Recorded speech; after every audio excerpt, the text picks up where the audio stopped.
This is a clip of Jared Kushner addressing multiple threats by White House counsel Pat Cipollone and his team of lawyers to resign in the weeks before January 6th. Jared, are you aware of instances where Pat Cipollone threatened to resign? I kind of, like I said, my interest at that time was on trying to get as many pardons done. And I know that, he was always, him and the team were always saying, oh, we're going to resign. We're not going to be here if this happens, if that happens. So I kind of took it up to just be whining, to be honest with you.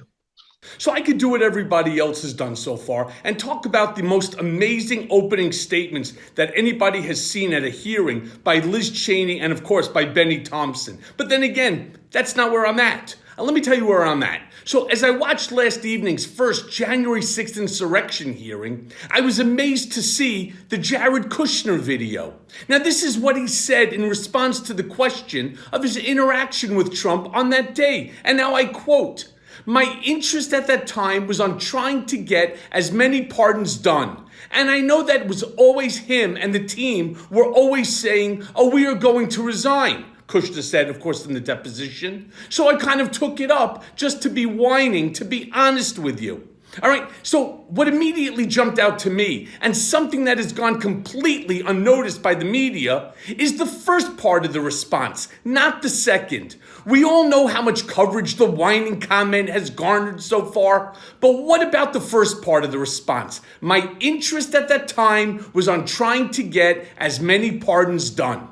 Now, there have been countless articles written so far about who received pardons, how these people received the pardons, and why the standard pardon process was completely ignored.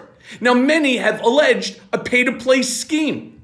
So what we know is that Jared had absolutely no business being involved in this process at all, as it's historically been handled by the Department of Justice's Office of the Pardon Attorney. So it appears Jared, who is well known as being the secretary of everything, clearly made himself the pardon attorney as well.